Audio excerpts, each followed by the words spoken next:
Now, these in comparison, I Okay. believe Okay. these guys have a chance.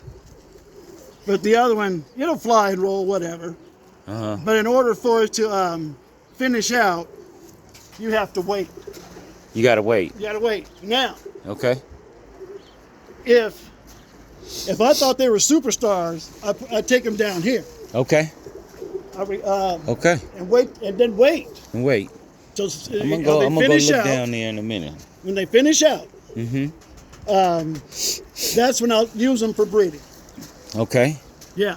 And this little yearling right here that you had put in there at first, yeah, that you pulled out. That was the first one that you had. This came from the kid Yeah, box. that was from the kid box. Yeah, it's a kid bird. So this bird will roll and spin, and yeah, and it's borderline a breedable pigeon, okay. but it's kind of narrow in the back. But Now, hey, Dave. Now, question: bad. Have you Not bad. ever judged before? Judged birds Yes. in the competitions, No, and not the I mean, like competition. lawn shows, and have you ever judged at lawn shows more or anything? Intimate stuff. Okay. Yeah, okay. Okay. More intimate stuff. Okay. Okay. I'm around a bunch of people, Okay. and like we can get to that now. Okay. The people I know Okay. that allow me to say who they are. Or Mike Well, Curtis. we don't have to. Yeah. Well, you know Curtis. who can. Yeah. Yeah, and Thomas Darby, Joe Keyser, JV. Those are and we're all part of the Triple X thing too.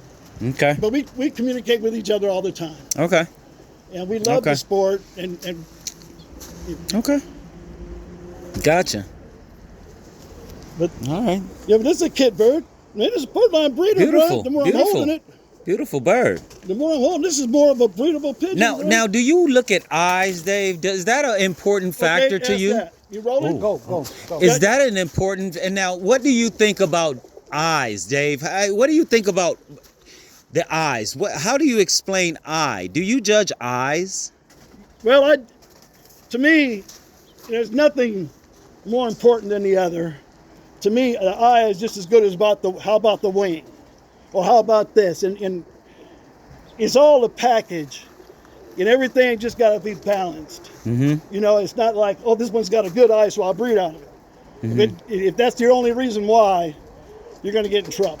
Okay. But, So it doesn't matter if the bird has a one cracked eye; it can still have every other factor. No. Right. To me, a lot of people are going to think this as but to me, a bull eye, to me, is a sign of softness. Okay. Yeah. Softness. Explain softness. What do you mean softness? The pigeon itself. Like it's not strong enough? No, What? To me, it's like The feathering, the body, The and body? everything that goes with it. is just not. It's not as hard and more durable than a blue check Okay. with no white on it at all. If you want to go to the other side of the spectrum. Okay, so so you're talking about eyes having something to do with balance. As far as the coat and the color and all that stuff, all that has. Well, color has a lot to do with it. You have your white eye and your yellow eye, whatever. Yeah. But that's just part of the program. Do you prefer any particular type of eye? You got to have it all. I have it all. And I sneak in a bull eye here and there because of the way I breed. And these are harder pigeons. They live longer lives. Okay. I've got a lot of testimonies on teaching people. Okay. The people that get birds from me especially, they just don't get birds from me. They get my knowledge. Okay. Okay. I teach them how to feed, how to breed. That's why I do loft management. So you do loft management. Oh yeah, most of the people that got my birds, I go manage their shit. Okay. Yeah, Loft a lot of management. people, I'll come through and I'll say, hey man, what I don't like, you got this way, you got this paired up and this paired up. Okay. And then a lot of them, I let them wait and I tell them what they're going to do and I watch them done. Wow, that's very impressive, Dave. Yeah. Very Yeah. impressive. There's a way. I mean, who just taught like- you that? Who taught you? Is that someone? The majority of everything here is Michael Curtis. Big shout out to you, Michael Curtis. He's not just. Hey, this is going to get a lot of. He's put it to you like this. I'm a graduate, and he's the professor. Okay. But I am a goddamn graduate. Okay, so Danielson. You're Danielson. Yeah. Okay. Yeah. I tried. Master I didn't Miyagi. listen. That's Now, Master Miyagi. Check it out. I made one mistake when he told me something to do, and I didn't do it, and I had to learn the hard way. To make a long story And what is short. that? And what is that? To make a long story short. To make a long story I didn't pay short. attention. Now, you know what? That brings me to another question that I had on my list here. What do you think about people who bring in birds or bring in new bloodline to something that's pure? Let's say you have pure here. You have pure here. Now, what do you feel about people that bring in new bloodline? Because there's people out here in the competition world or in the breeding world, in our hobby, sport, lifestyle, your art form. Okay, there's people who bring in new blood to their blood, to a spunk or whatever. How what do you feel about that? I don't feel at all. Is it a bad thing, a good thing? No, it's not. It's not never a bad thing. I guess if that's what you want to do. Like Mike says, who's paying the feed bill? You know what I mean? Yeah, whoever's paying the feed bill is the one that's managing. Whoever's paying the feed bill. But as far as crossing out blood or whatever, only suggestion that I can make, do their birds measure up to yours? Okay. It doesn't matter if it won kick competition and whoop, whoop, whoop. Are they up to par? Can you put them in here and measure them up? We ain't got to put them in there.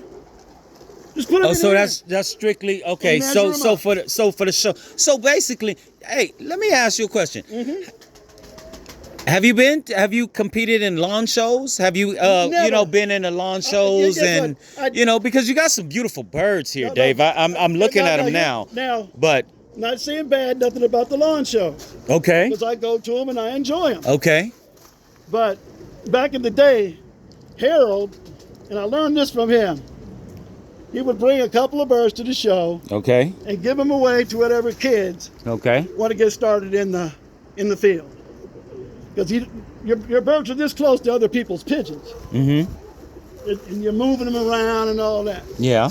And the guy that's judging them, he's handling them all. Right. But that was his theory back in the day. Oh, he might contract diseases and things. Is that what you mean? And especially when that Newcastle was going around. There was a lot of people that lost a lot of birds, man. A lot of people that lost a lot of birds. That's the Newcastle, the new thing, the thing that was going around. There's an ass for every seat, man. Right. You got some nice birds here, Dave. I must admit this here. This is the only place I want to show people. You know what I mean? Because theft is something else. So what do you do with cull birds? Where do you cull them at? How do you cull? I cut the bands off and send them to the feed store. Okay, feed store. Hey, you might find some champions at the feed store. No bands. So don't outcast all bands. I don't. Okay, all right. No. Cool. I don't want nobody to get a bird from me. And the people. Yeah, and it has, I go to friends of mine's homes too. Yeah. And I can pick my birds out, bro. Oh wow, that's a whole nother. I can say that's mine. Wow, that man knows his birds. Yeah, where'd that come from? He knows his birds. Yeah, you wouldn't have a pigeon of mine over here looking like. Hey, all right. Oh, okay. All right. So you got the birds, you got everything. Yeah, we got the birds, we got everything. What part now?